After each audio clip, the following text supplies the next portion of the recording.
lot of this isn't going to make sense to you, and I'm sorry about that. I'm just going to start at the beginning with the house.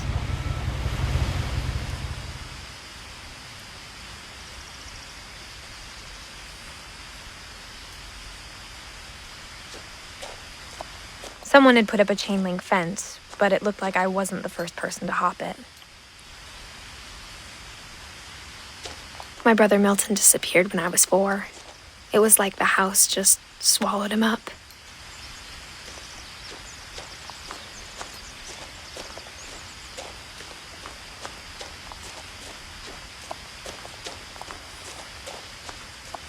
I lived here until I was 11, but I wasn't allowed inside half the rooms.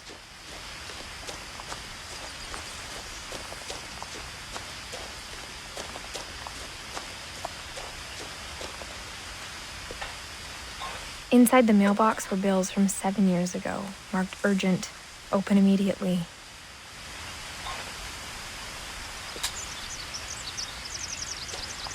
I hadn't been back since my brother Lewis's funeral.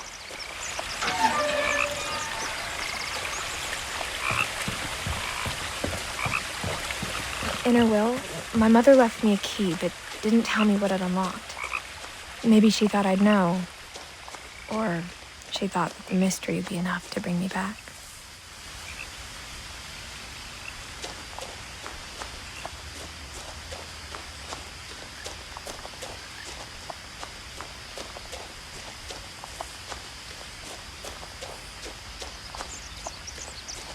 No one had driven this way in a long time, but I saw a few hoof prints.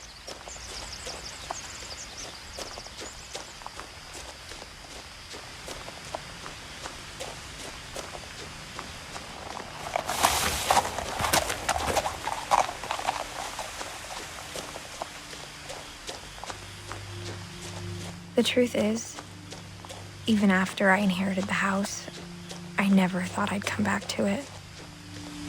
But now I had questions about my family that only the house knew the answers to. The house was exactly like I remembered it, the way I'd been dreaming about it.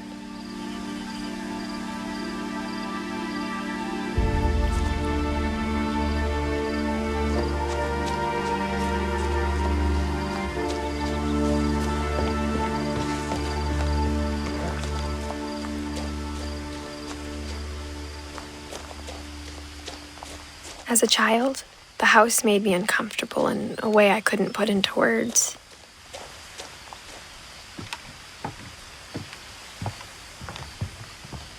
Now, as a 17-year-old, I knew exactly what those words were. I was afraid of the house. I hoped the key might unlock the front door. It didn't.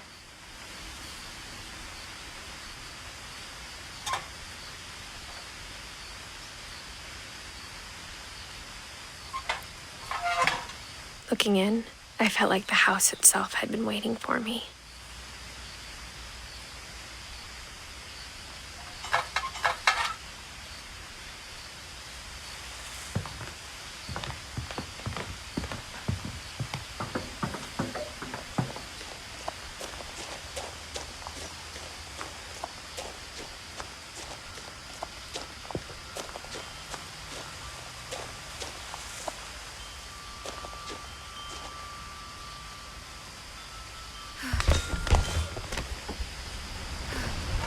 Crawling through the doggy door used to be a lot easier when I was 11.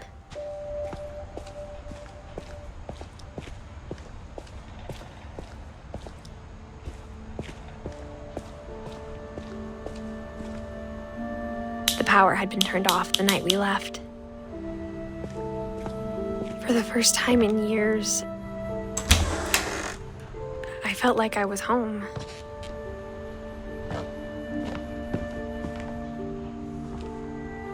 But instead of a family, there were just memories of one.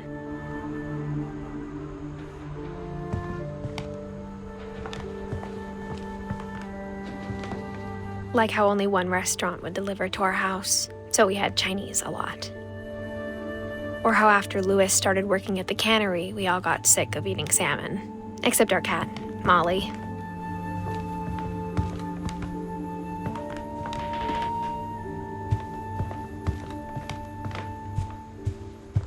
table was still a wreck from the night we left. It was like a bomb had gone off, killing everyone but sparing the furniture.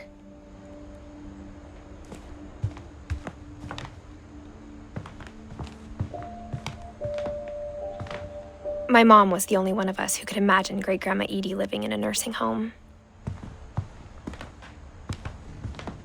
Nothing in the house looked abnormal.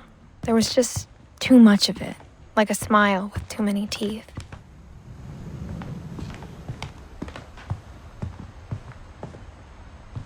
Mom always told me to stay out of the basement, so I wasn't too surprised when the key didn't fit.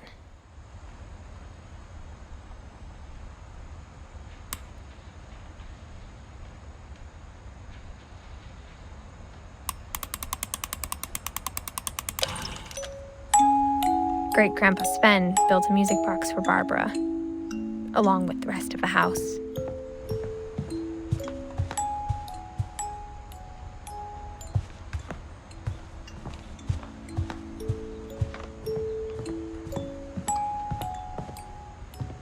My mom wasn't much of an optimist, but she never stopped believing that my brother Milton was alive.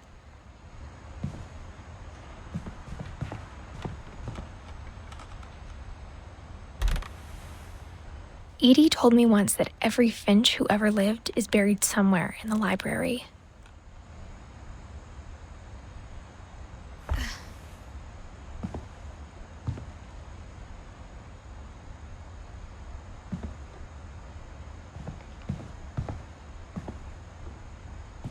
After Milton disappeared, Mom sealed up all the bedrooms. Then Edie retaliated and drilled peepholes.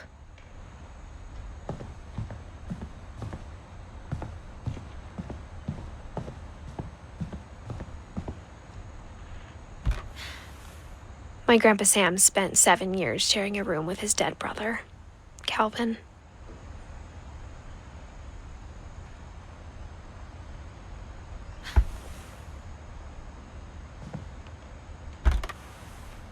As a kid, I just assumed every house had peepholes and sealed rooms you weren't allowed inside of.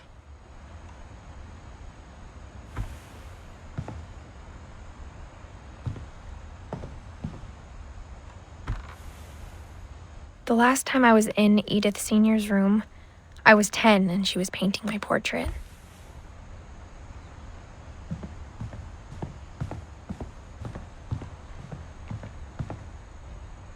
Whenever people ask me about my family, the first thing they always want to know about is Barbara. Barbara was a child star for 2 years, until America grew out of it.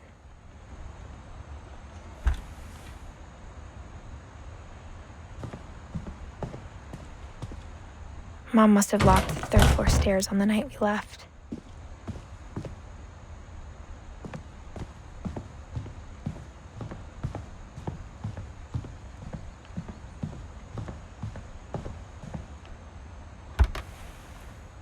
Molly always seemed like a girl I could imagine being friends with, if she hadn't died in 1947.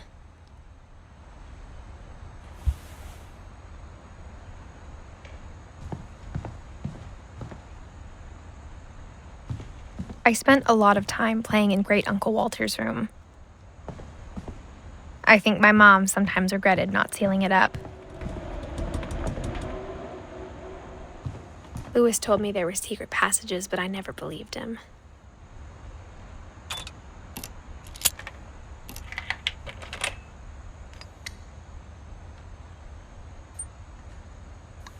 Turns out, my mom was really good at keeping secrets. Now it was time to find out what my mom had been afraid of.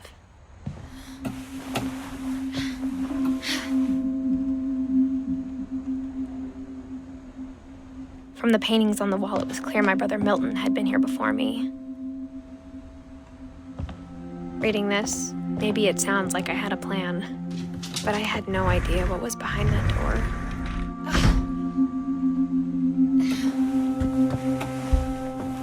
Just like I had no idea where all this was gonna lead.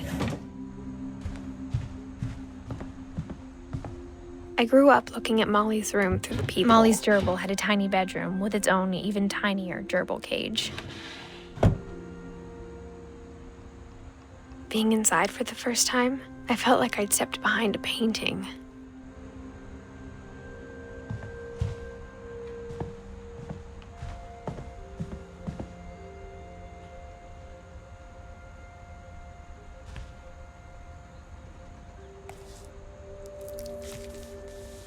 December 13th, 1947.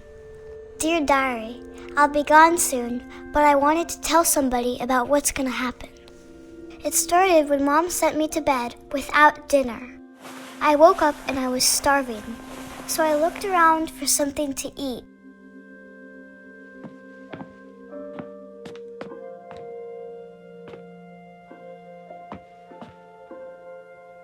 My Halloween candy was all gone. Mom, can I come out now? Sweetheart, it's late. Go to sleep. The gerbil food was dry, but I didn't mind it.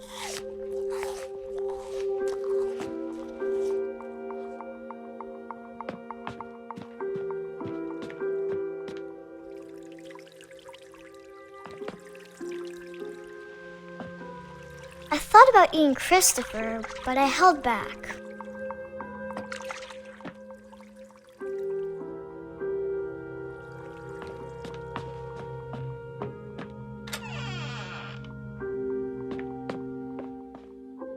I kept eating and eating.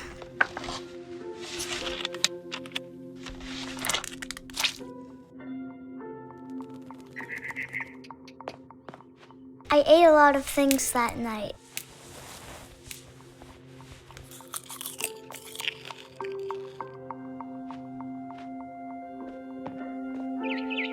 Then I heard chirping outside my window. It was a barn swallow going back to her nest. I reached out for her.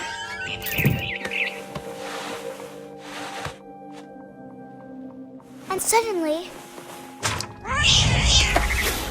I was a cat.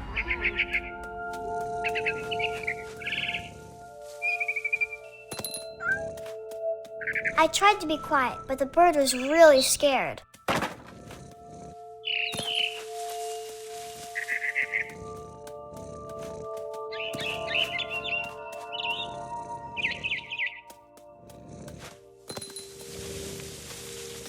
Mom and Dad didn't even look at me.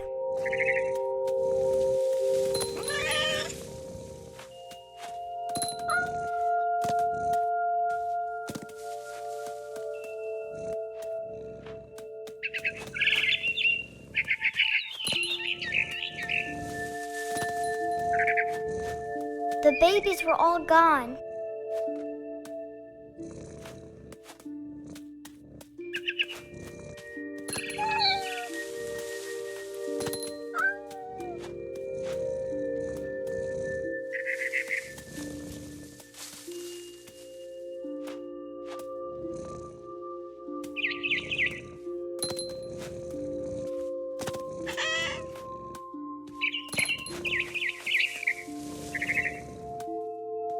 I jumped and I almost got her.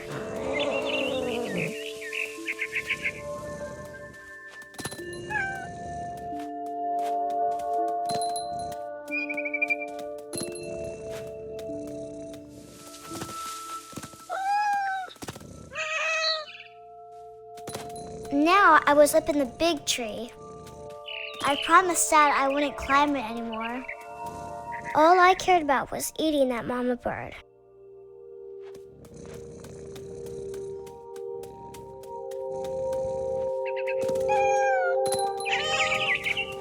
I gobbled her up. And suddenly, I was an owl. First, all I heard was the wind. Then I heard little teeth nibbling in the grass.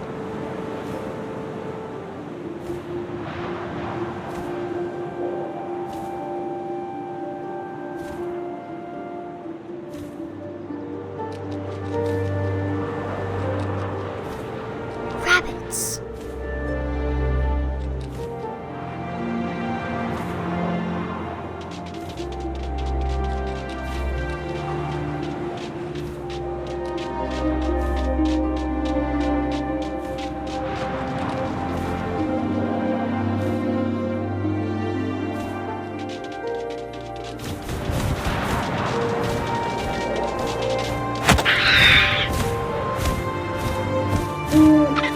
I imagined his face looking up and seeing mine through my talons.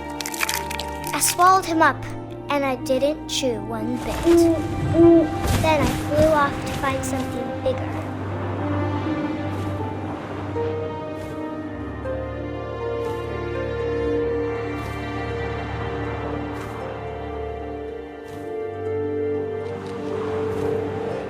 A mama rabbit.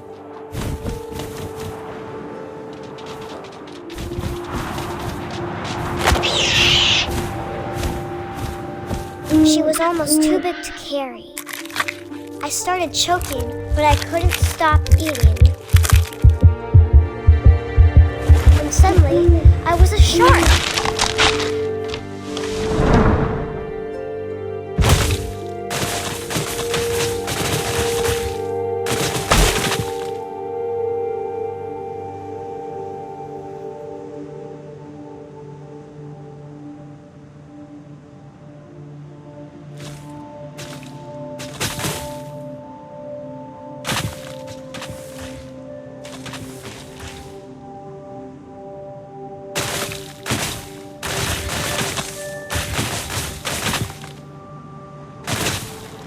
I rolled off a cliff and into the ocean. Now, I was hungrier than ever.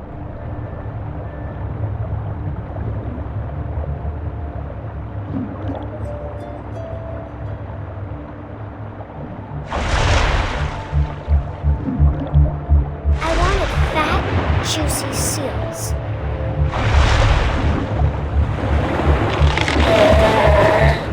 I tore off her flipper, and it tasted really good.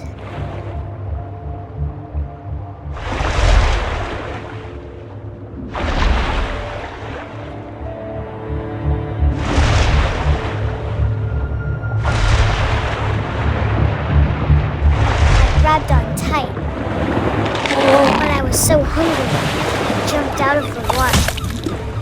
When I opened my eyes, everything had changed.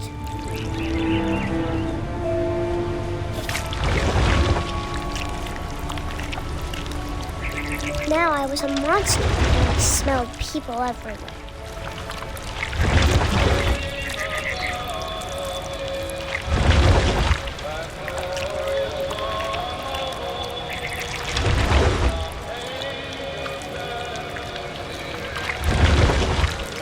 I was big, and I moved real quiet.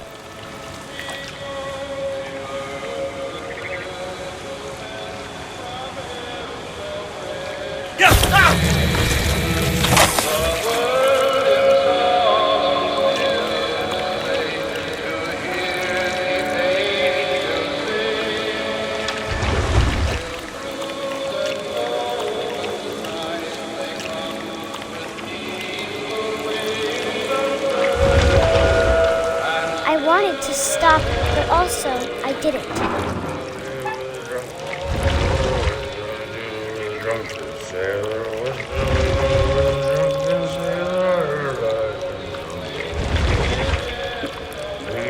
Belly with a rusty razor, belly with a rusty razor, belly with a rusty razor. What shall we do with a drunken sailor? What shall we do with a drunken sailor?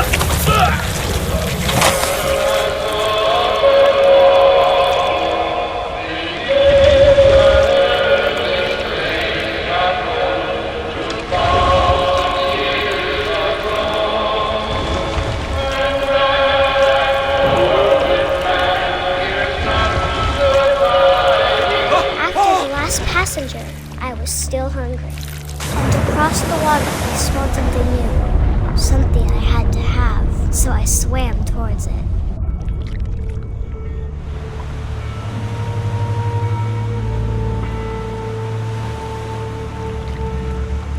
I slithered onto the sand, and the good smell went into an old pipe.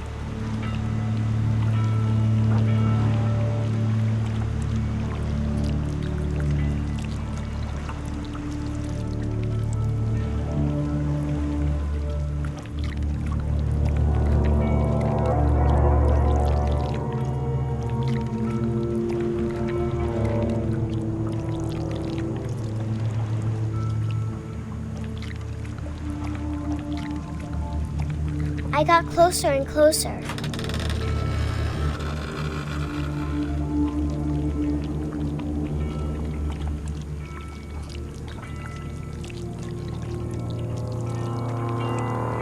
All of my stomach started growling. And suddenly, I was me again. I held my breath for a long time, but I couldn't hear anything. I think it's waiting for me to fall asleep. But it's not going to wait much longer. It needs to feed, and we both know I will be delicious.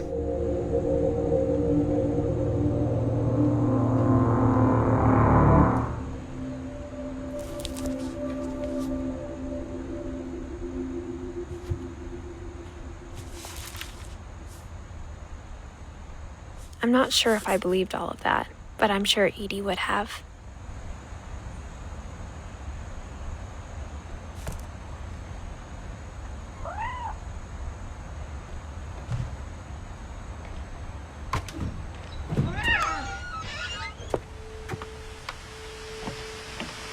This will be obvious later, but my mom never told me any of these stories.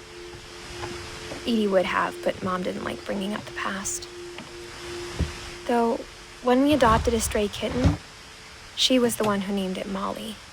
I spent a lot of time in Great-Grandma Edie's room. Her room was like a museum.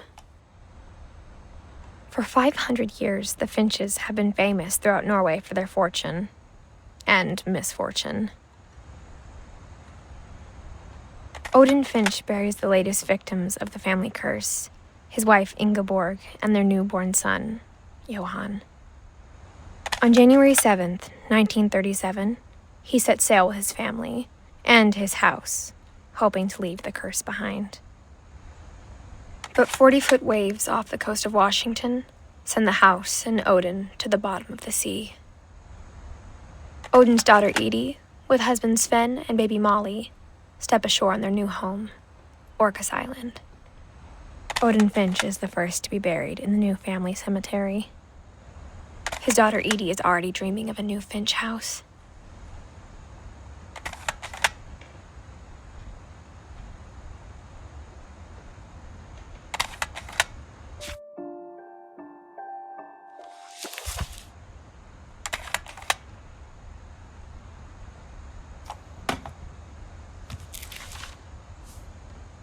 Whatever's wrong with this family, it goes back a long ways.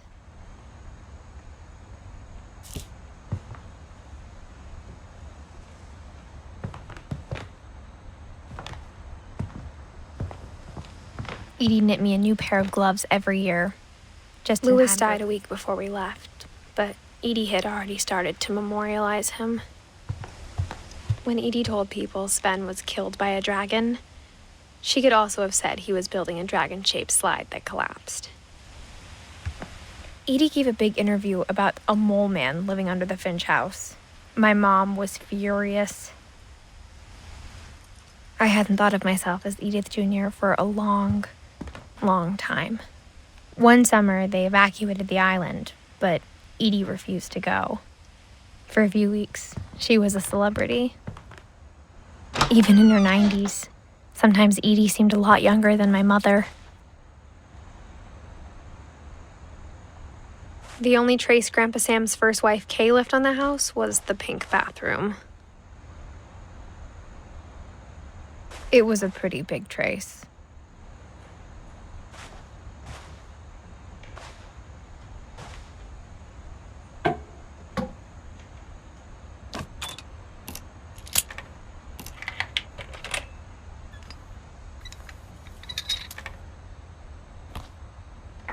There's a secret in this bathroom.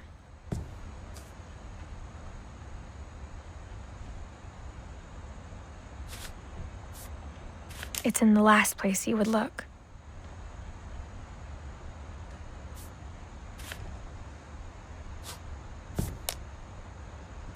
It isn't in the cupboard.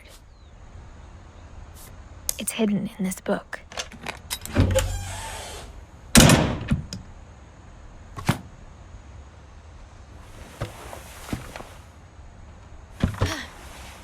Sven gave Sam an old camera he'd refurbished. He never put it down.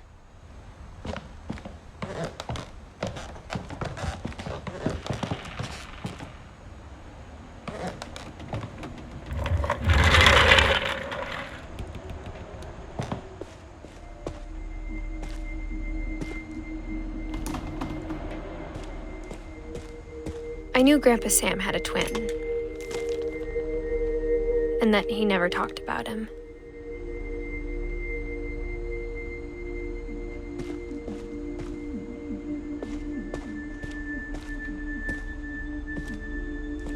I guess my grandpa didn't like history any more than my mom did.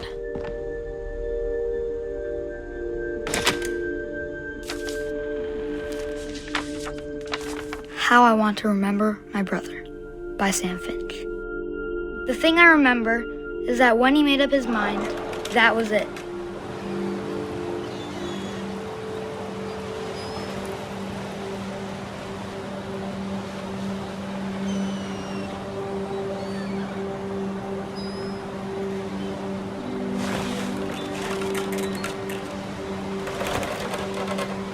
My brother said he'd die before he ate another mushroom, and he did.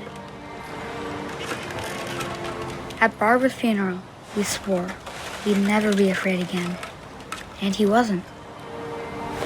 I think Calvin always wanted to fly. Sam! Calvin! Dinner's ready! Coming! But that day, he finally made up his mind to do it. I told him going around was impossible. Maybe if I hadn't said that, Alvin, I'm not gonna tell you again. maybe if the wind hadn't picked up, then maybe he'd still be here. But I doubt it. I think he'd already made up his mind. That's what I want to remember about my brother.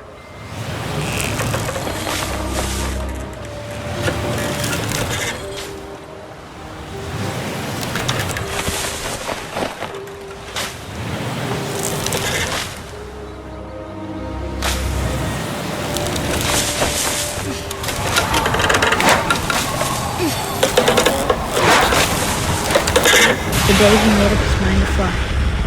And he did.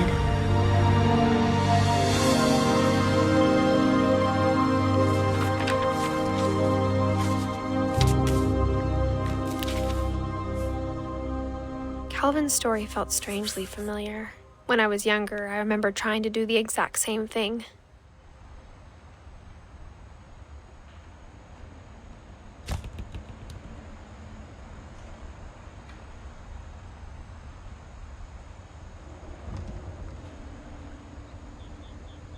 After the funeral, Edie roped off Calvin's half of the room. Mom said Grandpa Sam enlisted at 18 and never set foot in the room again.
The passages were a pretty tight fit. They'd obviously been built for smaller hands and bellies.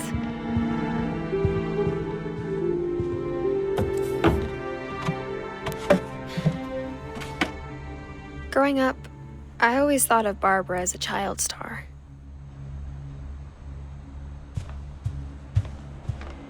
I never thought about how hard it must have been for her afterwards.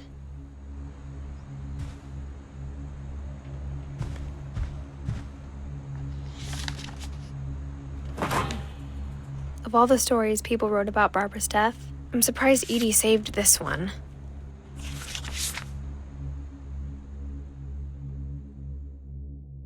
Old Jack here with another ghastly tale inspired by America's most unfortunate family. I'm calling it The Surprise Ending of Barbara Finch.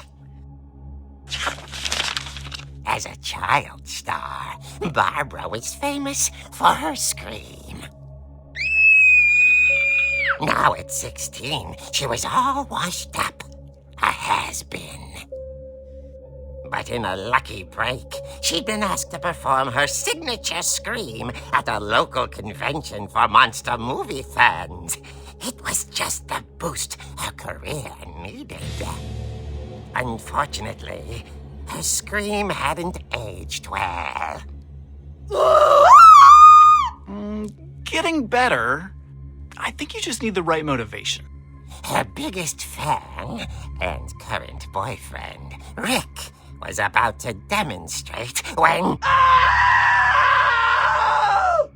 Now that was a great scream. It was Barbara's father, Sven. He'd slipped into a table saw and had to be rushed to the emergency room. So Barbara got stuck babysitting her youngest brother, Walter. Her convention comeback was cancelled. Okay, I'm hearing frustration, but I'm not hearing terror. What if I tried... A gang of hoodlums in Halloween masks have been terrorizing Orcas Island tonight. Police are urging residents to... That came from the basement. You're right! Also, I loved your delivery on that. Why is your basement door locked? Because my dad likes making puzzles and secret passages. There's a key hidden in the music box. The secret is to keep winding and winding until finally the key pops out. Thanks, babe. I'll be back in a sec. 20 minutes later, Rick hadn't returned. So Barbara went to look for him, right on cue. She reached for the music box.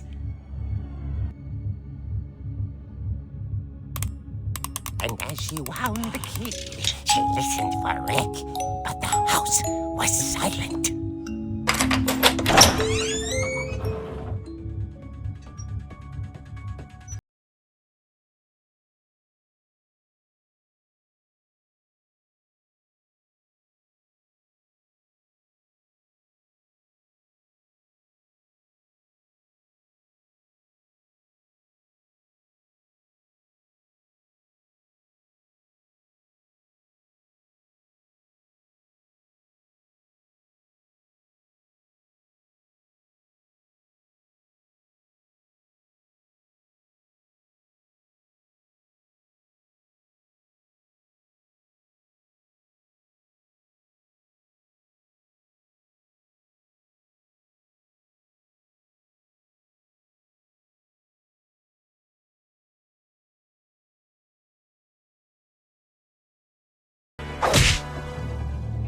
Oh! Rick? Barb, relax. I was just trying to scare you to help you find your scream. Well, I'm not scared, Rick. I'm furious. Then act furious. All I'm getting from you now is that you're hurt and confused and She threw him out, but she kept a little something to remember him by. Barb, have you seen my other crutch? And she was still holding it when she fell asleep watching the Late Picture Show. Hours later... Barbara! Walter, what's going on up there? Okay, I'm coming up, but if this is a trick, you're dead, Walter.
Was coming from inside the house.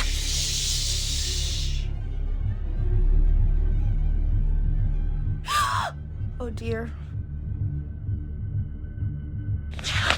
The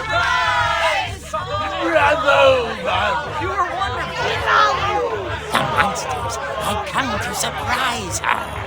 For Barbara, it was a dream come true. Then she saw what kind of monsters they were, and she realized what was about to happen. She was going to be famous. And with her final breath, Barbara Finch gave the performance of her life.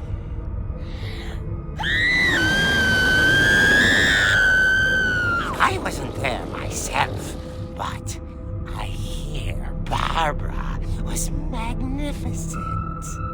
Poor girl. She had a taste for stardom. But unfortunately, so did her fans. Of course, the police blamed it all on poor Rick, who disappeared the same night. And little Walter? Hiding under his bed the whole time. He took it all pretty hard, but that's another story. As for Barbara, tucked inside the music box is all they ever found of her. Her ear. Now that's what I call a real eerie tale.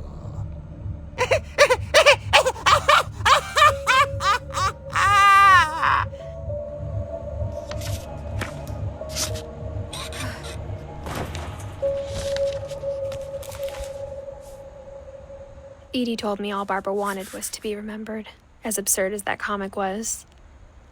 Maybe what Edie saw was a happy ending.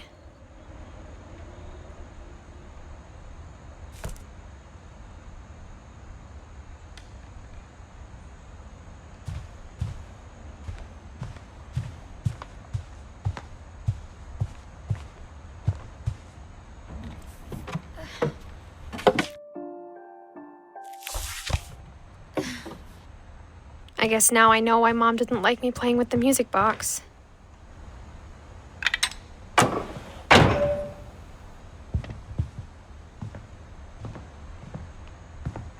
Edie's father, Odin, built the original house.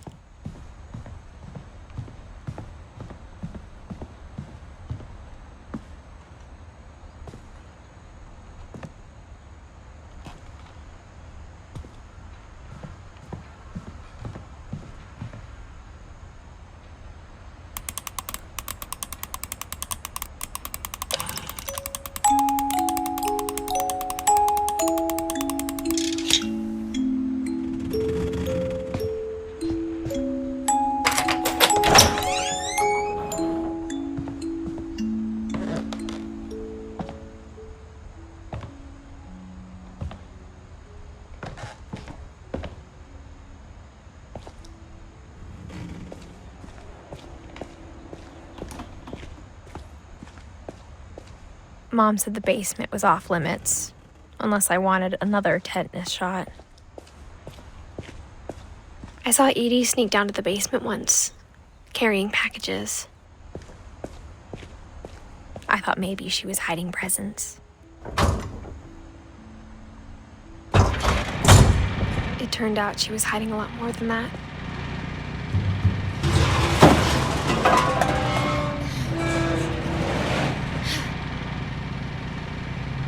I remember asking Mom once about where Walter had gone. She said after Barbara died, he got as far away as he could.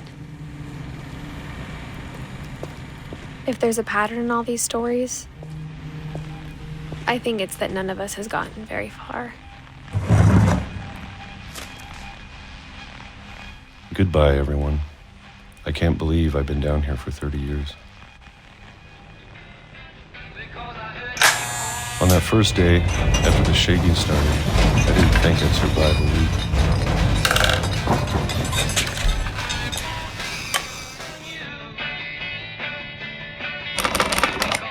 But after a few days, I settled into a routine. That's what kept me sane. Having a schedule, living for today. I always expected to be dead tomorrow. But if you wait long enough, you get used to anything.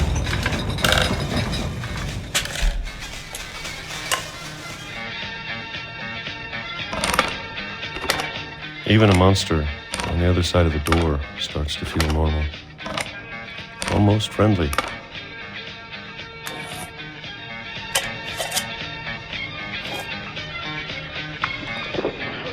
And then one day, everything just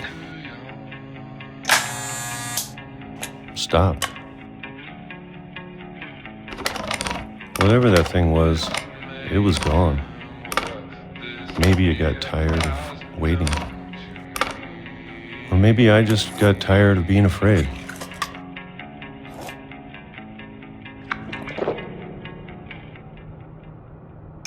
It's been a week now, the longest in 30 years.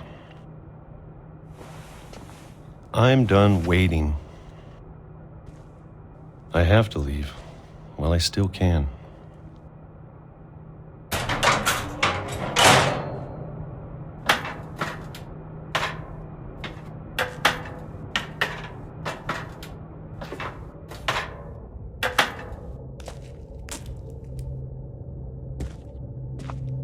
I know it's out there somewhere. Whatever killed Barbara and Molly and Calvin.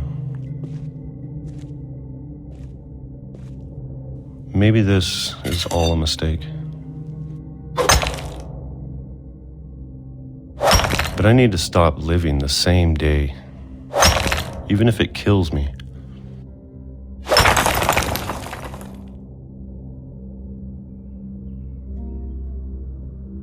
Whatever's out there, I want you to know I'm ready for it.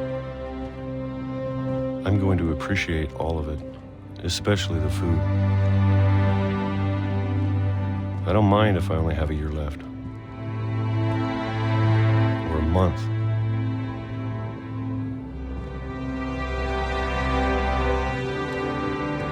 Or a single week. I'd be happy with one new day. I can already imagine the sun on my face.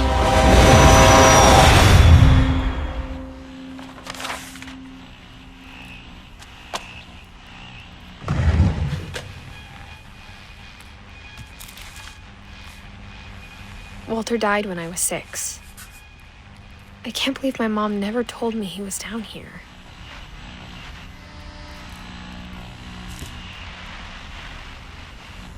I'm sure my mom was trying to protect me.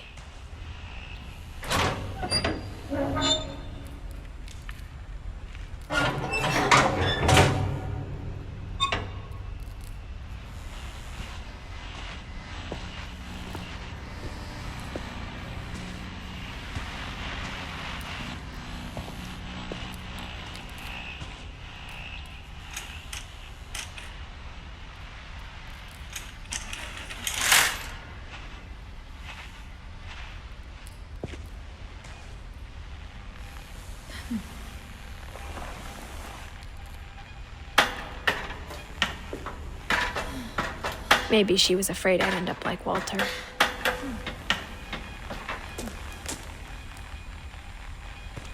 But if she never told me about an uncle under the house, I can only imagine what else she was hiding. I don't want to make the same mistakes she made.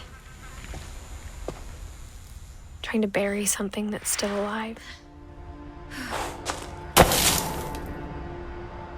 Now that there's only one of us left, or maybe 2, I thought it was time I heard the stories for myself and found out what happened to everyone else. But now I'm worried the stories themselves might be the problem. Maybe we believed so much in a family curse, we made it real.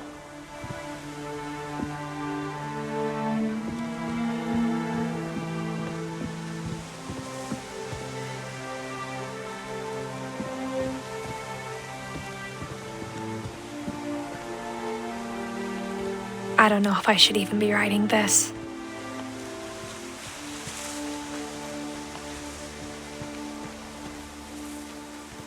Maybe it'd be better if all this just died with me.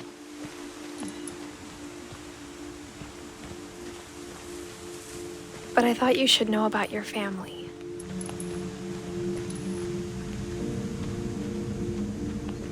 And the history you're a part of.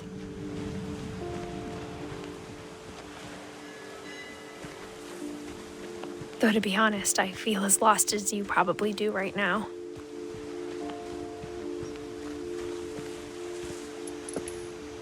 I think the people in these stories believed them, for what that's worth.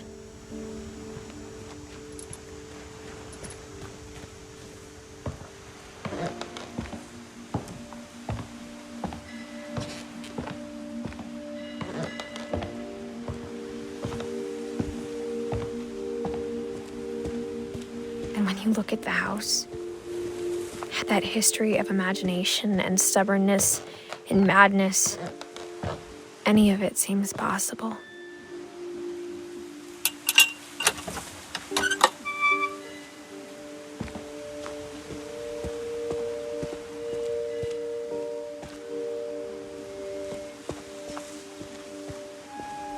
I think we've been surrounded by death for so long, we've just gotten used to it.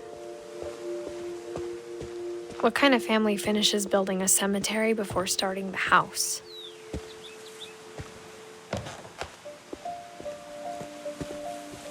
It's embarrassing for me to admit this, but The pet cemetery made me more uncomfortable than the human one. 3 of the gerbils were mine, and 2 had been my fault.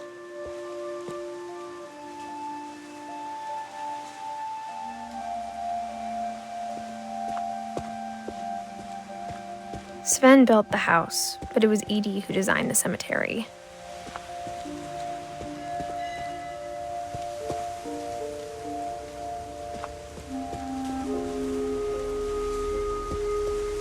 I'm sure Odin's monument had been Edie's idea. My mom was always trying to move on, but for Edie, the past never went away. She could see it poking out of the water at low tide.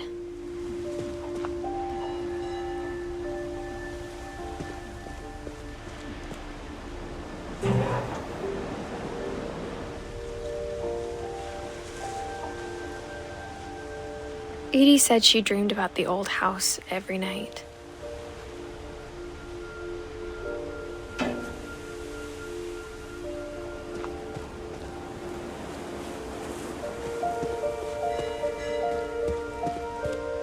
Edie's side was always easier for me to understand.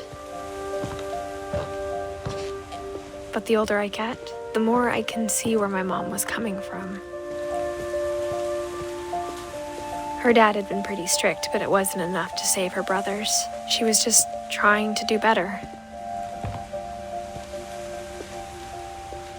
She lost 2 of her brothers, just like I did. I get why she tried so hard to protect us. There's so many things I wish I could ask my mom now. Part of me thinks this is what she wanted all along. For me to come back someday and find everything out for myself.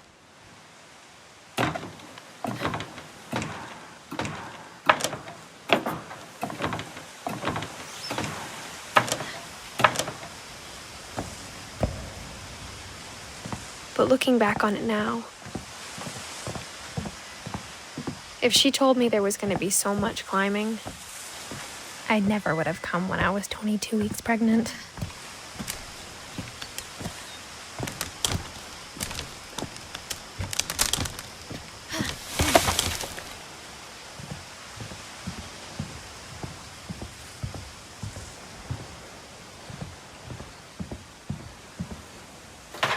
I never met Grandpa Sam, but I think he and my mom had a lot in common.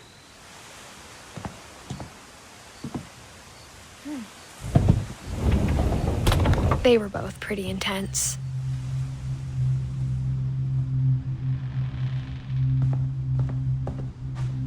Instead of hiding from death, Sam seemed to go out of his way to meet it.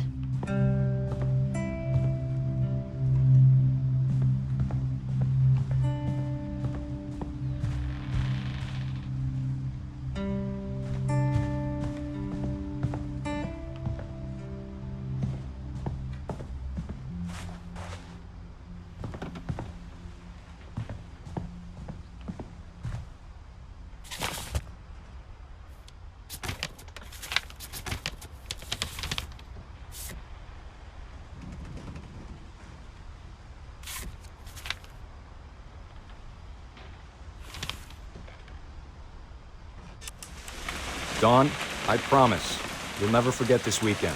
Yes, sir. These memories are gonna last perfect. It's gonna rain the whole weekend, isn't it?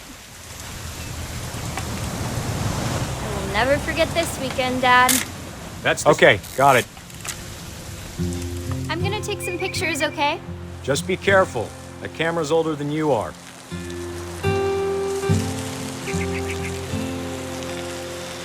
Definitely should not have drunk all that coffee. Hey! That's a keeper. I'm just saying, I'm not always gonna be here, Dawn. You'll need to remember this stuff, if you want to survive. I'll be fine, Dad. You know who else thought he was gonna be fine? Some guy who died. Dawn, I'm being serious. I know, Dad. You're always serious. Doesn't being out here make you want to chill out? Well, to tell you the truth, I haven't been out here in 20 years.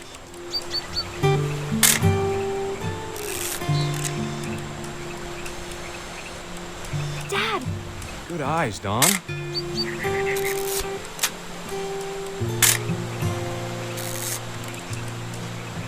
Before you take the shot, let me get a picture of you. Dad, I... Let me get behind you. Do I have to do this? Don, you don't have to do anything. But if you want to survive, you'll need to be strong. Great shot, Don!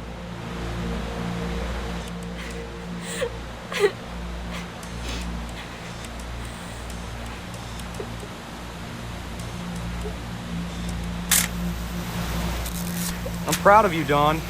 Always remember that, okay?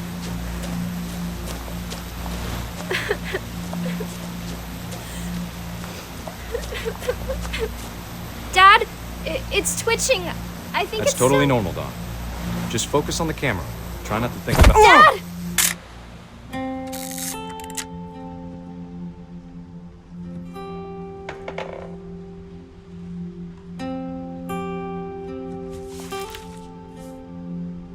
Of all these stories, that's the one I wish most that my mom had told me.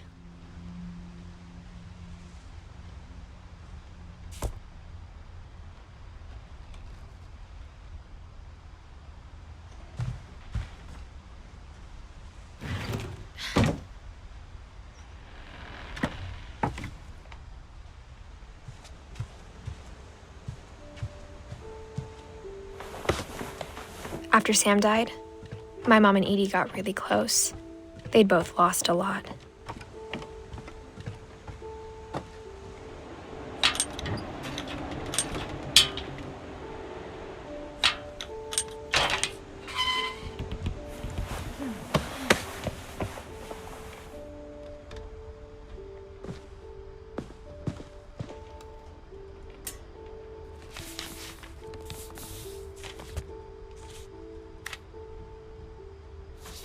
Dear Kay, do you remember the way Gregory used to laugh when he thought he was alone?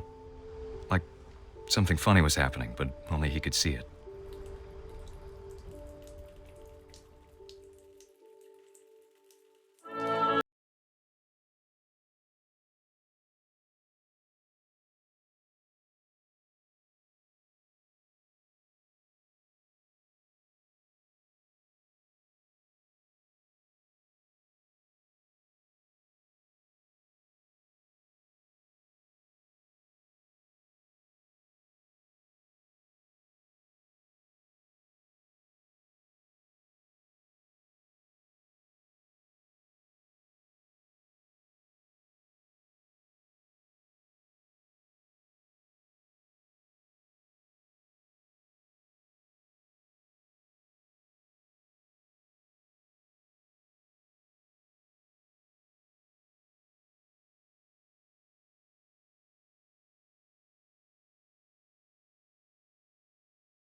I don't want Gregory to hear this.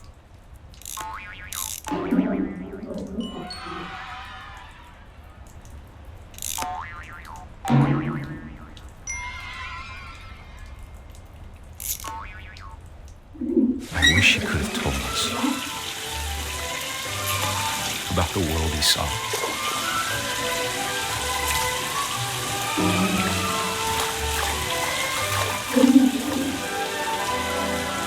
There's so much I don't understand about Gregory, about everything.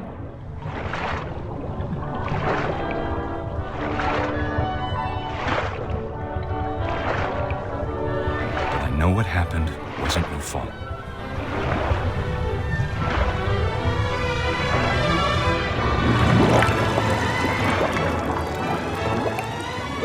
I'm sure he's happy.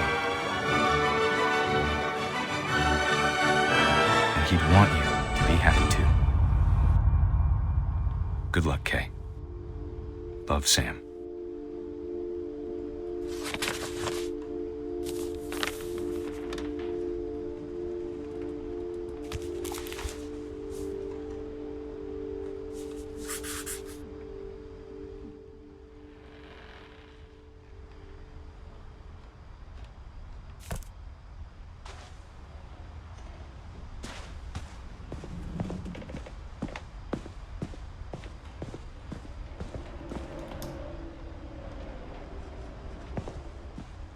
I can't imagine my mom ever writing poetry, and yet...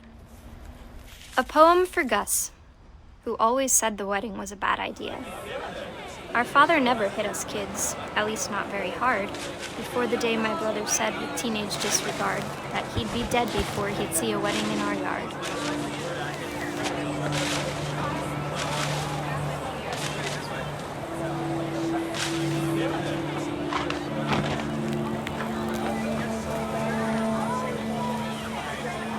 My father made him come, of course, but Gus stood far apart, just flew his kite and bottled up the storm inside his heart.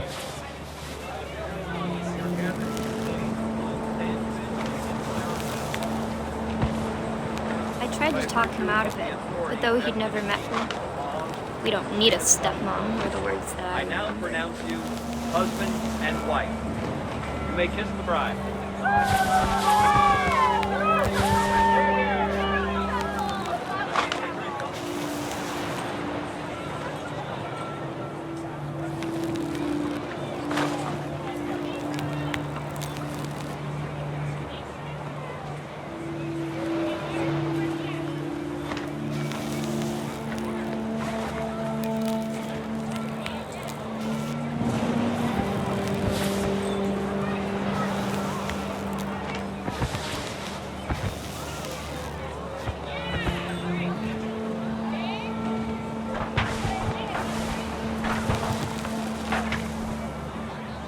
When the time for photos came, Dad ordered him to come here.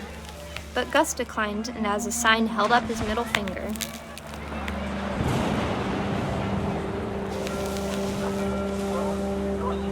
The wind picked up, and panicked geese appeared and quickly went. But all the humans did that day was go inside the tent.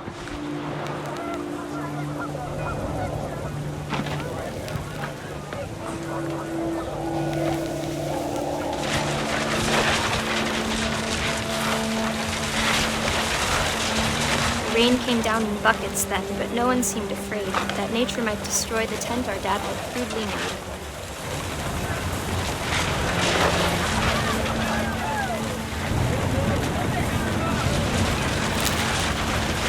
The thunder sounded much too close and full of angry power, but all my father said to this was, "Make the music louder."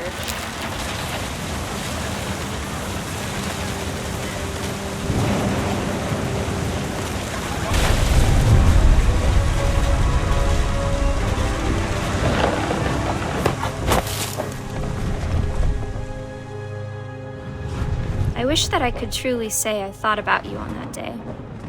Out there on the beach alone, just you, the wind, the sea, and foam. But I didn't, until we found you.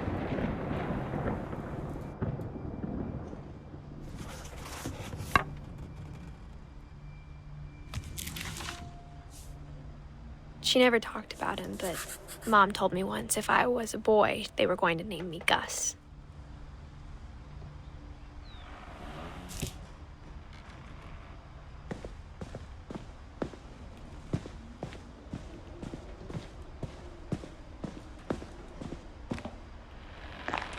My mom moved up to the loft after her brothers died. At the time, it was as far away as she could get.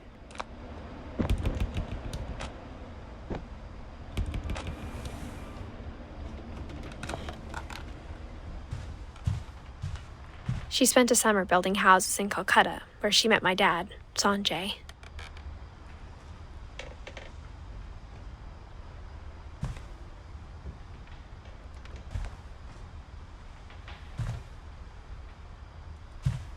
Religion was another thing my mom never talked about, but I think it helped her a lot after her dad died.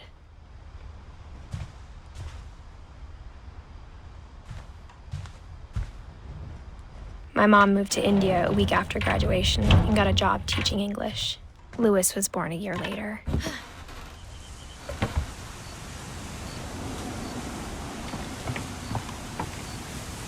When my dad died, I don't think Mom knew where else to go. I'm sure Edie was happy to have her back. And to see kids in the house again.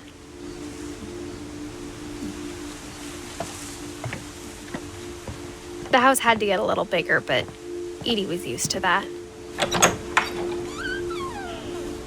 And for a while, things were good. Almost normal, but it didn't last.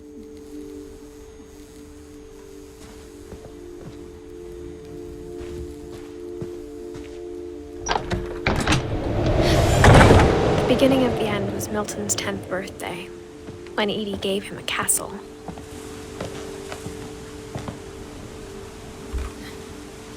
After Milton disappeared, the only thing he left behind was a room full of paintings.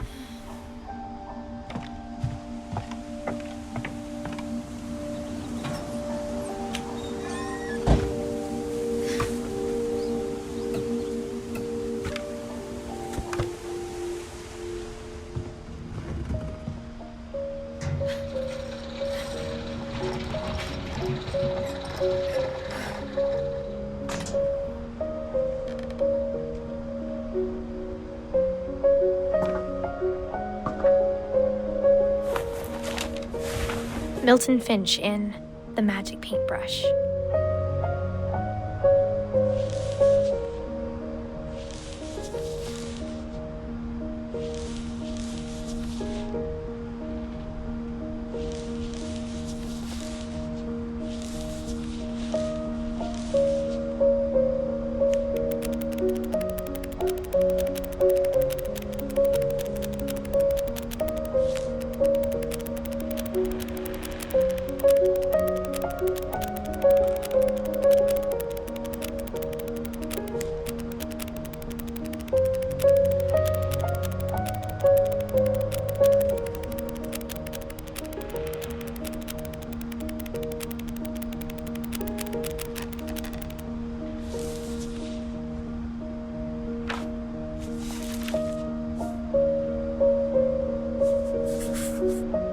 I was 4 when Milton disappeared.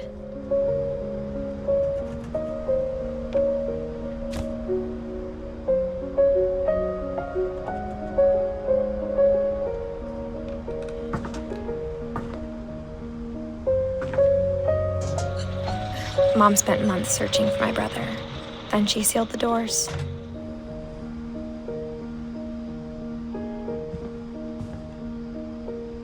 Whatever Milton had found in the house, Mom didn't want it getting out.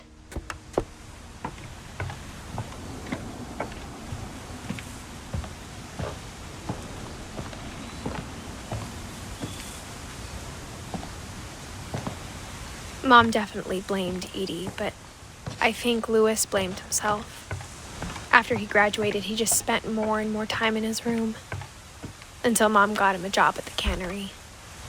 Everyone always told me to stay out of Louis's room, except Louis.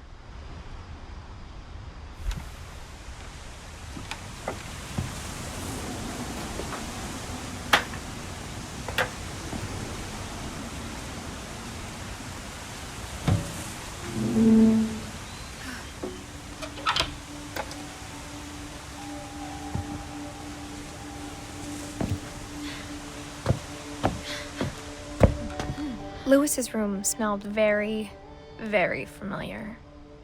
That part of him lived on.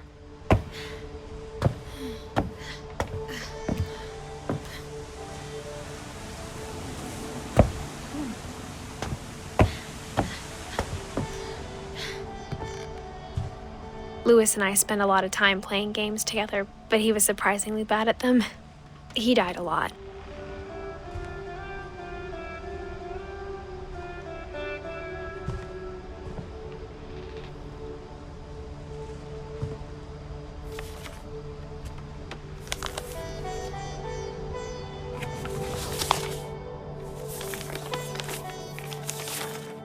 Dear Mrs. Finch, as Lewis's psychiatrist, I can understand your desire for an explanation. As I see it, the trouble began in January, shortly after we convinced your son to seek treatment for substance abuse. Newly sober, I believe Lewis first noticed the monotony of his daily life.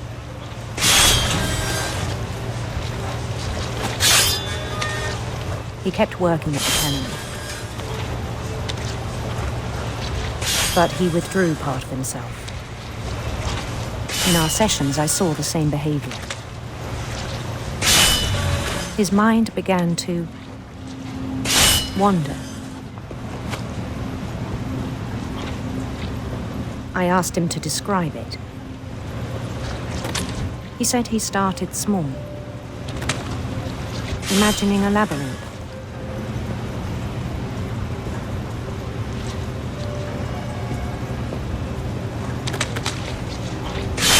He'd feel his way about. Then something moved. Bats. And toads. And things that have not names.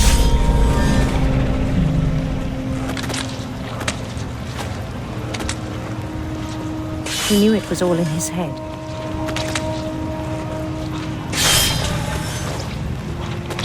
But he took it very seriously. I had hoped he'd find himself.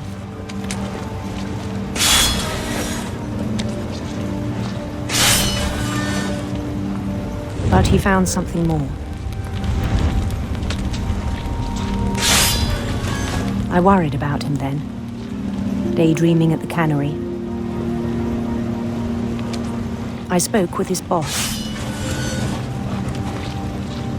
But he said Lewis had become a model employee. Methodical, tireless, focused.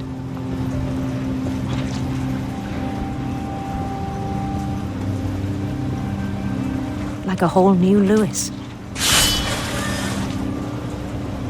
So I let him go on.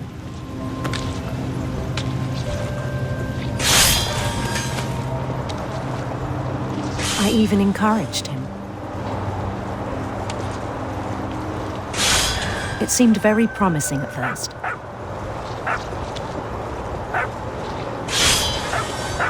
He told me he'd made a new friend.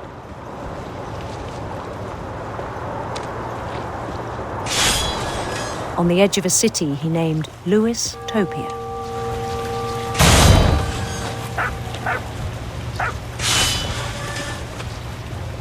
He built the city up slowly, brick by brick. Then he made musicians.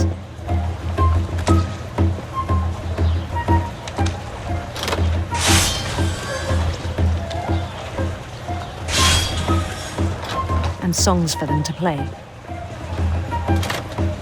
He talked about starting a band.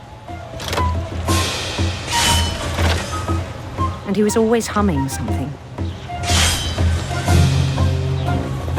Every day his imagination grew stronger.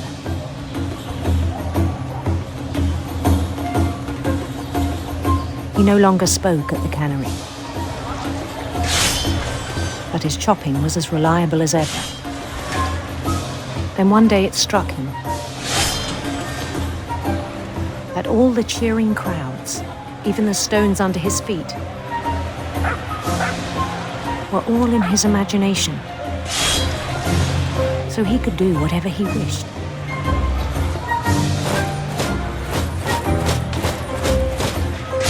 He held an election for mayor. And he won. They begged him to stay, but his mind was already wandering. It became a game for him.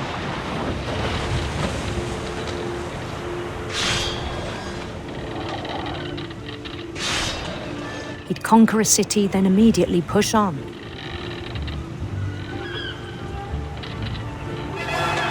New Louisville.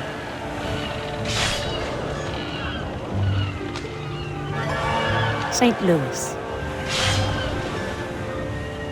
He started drifting away from our reality.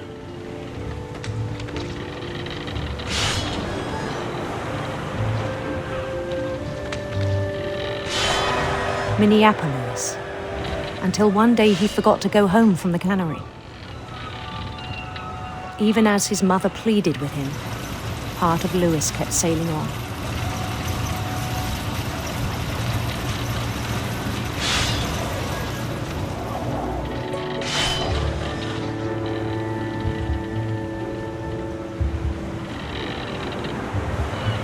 In Louisburg, he heard rumors of a handsome queen.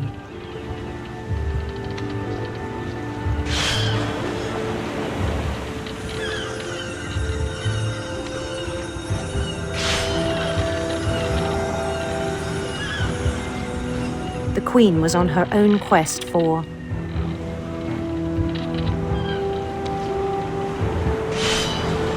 sinister serpents.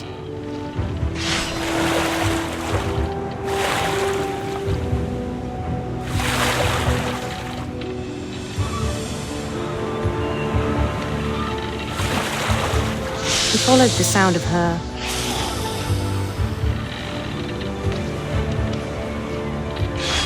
silver harp.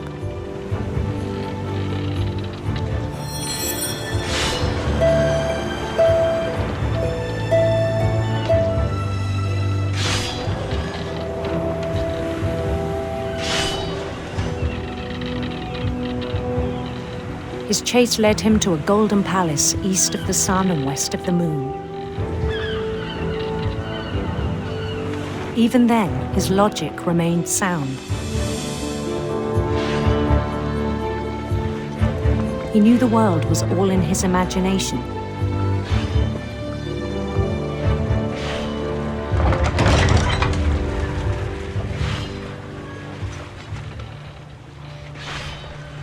But he was so proud of having created it.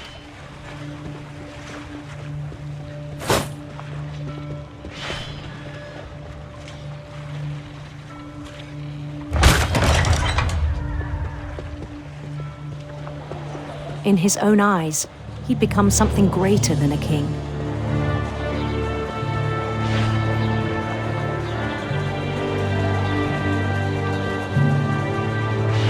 For someone who'd never known success in the real world, I think it was overwhelming. And then it struck him that the real Louis was not the one chopping salmon, but the one climbing the steps of a golden palace.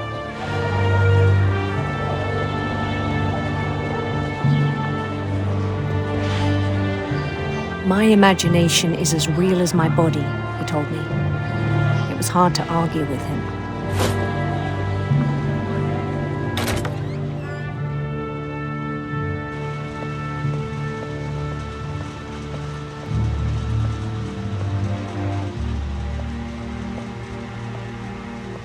He began to forget the world we know.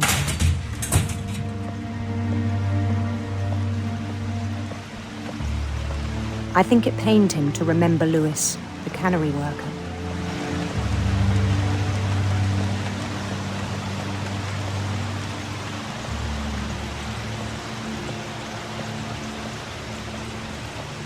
He began to despise the man with a royal contempt.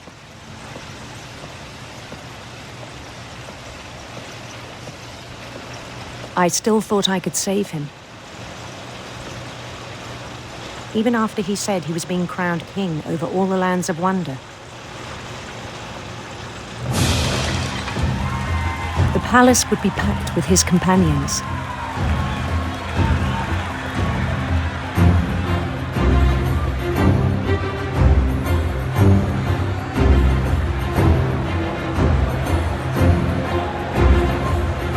including the wise Calico who'd insisted on inviting them.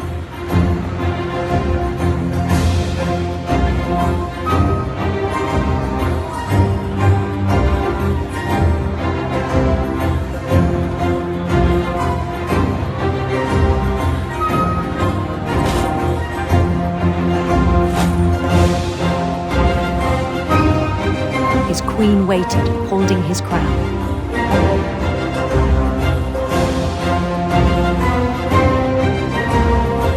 There was only one thing left to do.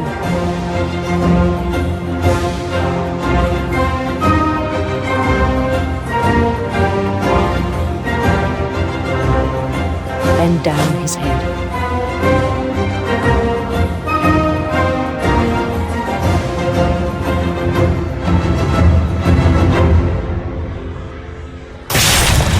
The rest I think you know. Mrs. Finch, your son was a kind man who will be missed by all of us who knew him.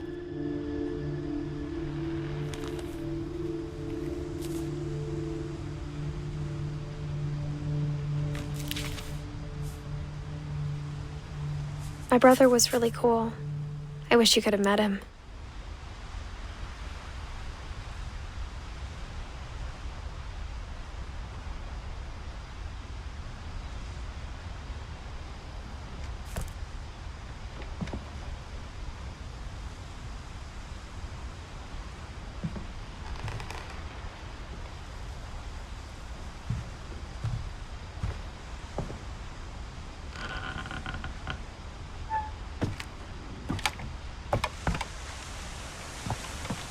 On the way back from Lewis's funeral, my mom told me to start packing. She waited until the day before we left to tell Edie. I'm not sure if she wanted to make it easier or harder.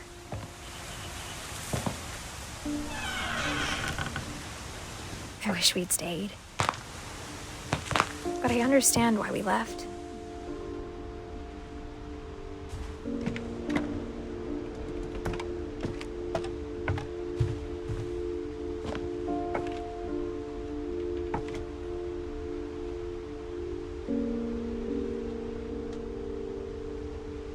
My mom ended up leaving everything behind.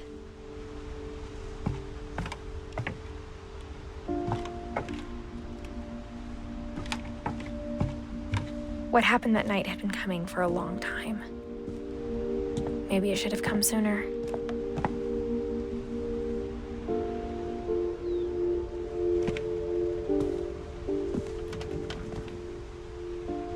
But it had to end one way or another.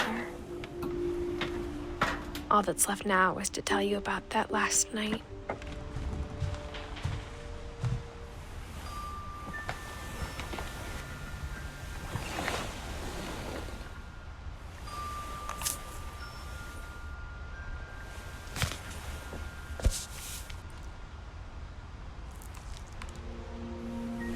That whole last day, Edie just watched us pack and didn't say a word.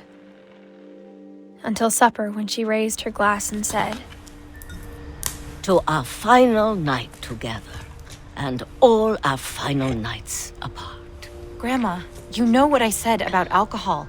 Some of your medications are very Edith, specific. I left a present for you in the hallway. Why don't you go open it? The grown-ups have to argue now. I'm sorry, you're right. We're all leaving tomorrow. Let's just enjoy our last... I'm not leaving. Edith, you're excused.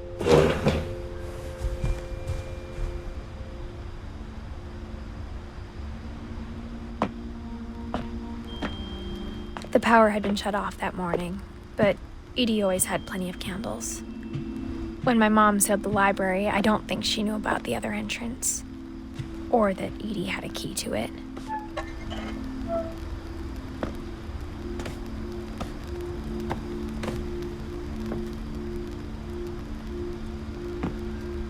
That thing you're afraid of isn't going to end when you leave the house. Edith has a right to know these stories. My children are dead because of your stories. I think it's best if Edith and I leave tonight. We'll have the nursing home send a van for you in the morning, okay? Dear Edith, there's so many stories I wish I could tell you, but there's only time for one. This is about what happened on the night you were born.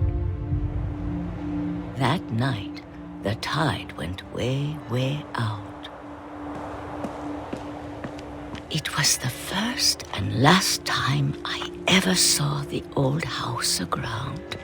There'd been an earthquake out in the middle of the ocean. They called it the lowest tide in 1,000 years. God, it smelled awful. You know, I've seen that house every day of my life. But I never thought I'd go back to it. When the fog rolled in, I lost my way.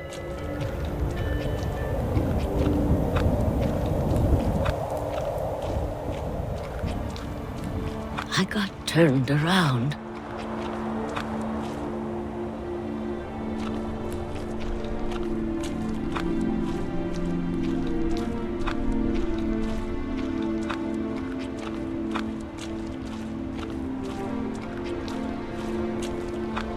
For a while, I wandered.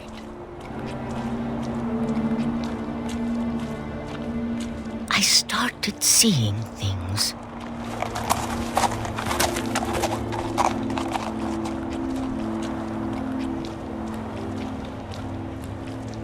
Things I'd forgotten had ever existed.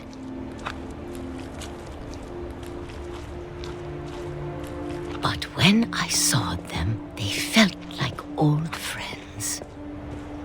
That night, a lot of things came back to me. Or maybe I came back to them.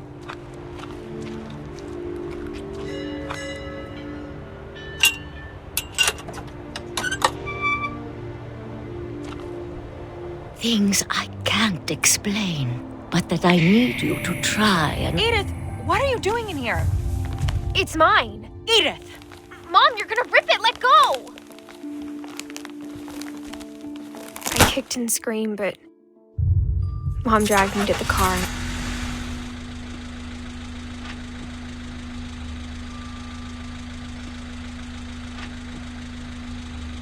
I never saw Great-Grandma Edie again.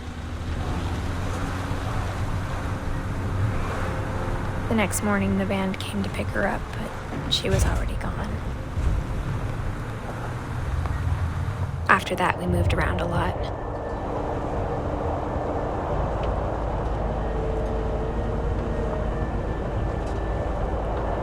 We both tried to make the best of it.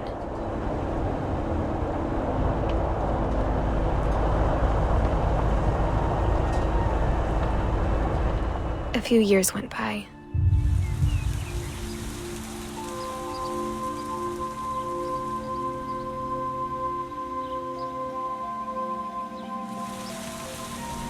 My mom didn't like to talk about it, but she started getting sick a lot. The rest happened pretty quickly.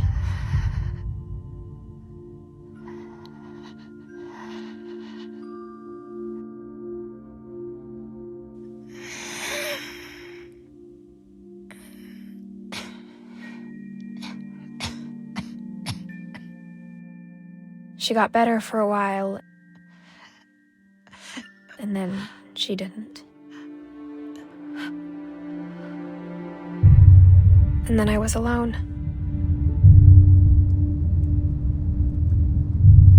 The last Finch left alive.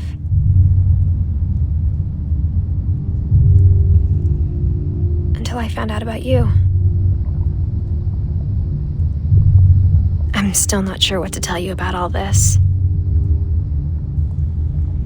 If we lived forever, maybe we'd have time to understand things. But as it is, I think the best we can do is try to open our eyes and appreciate how strange and brief all of this is.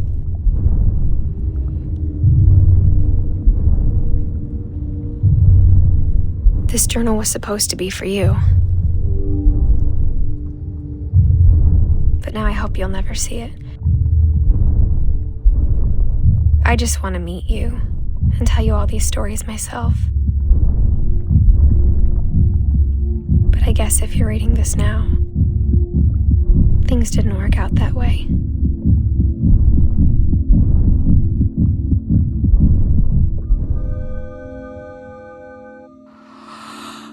This is where your story begins. I'm sorry I won't be there to see it. It's a lot to ask, but I don't want you to be sad that I'm gone. I want you to be amazed that any of us ever had a chance to be here at all. Good luck.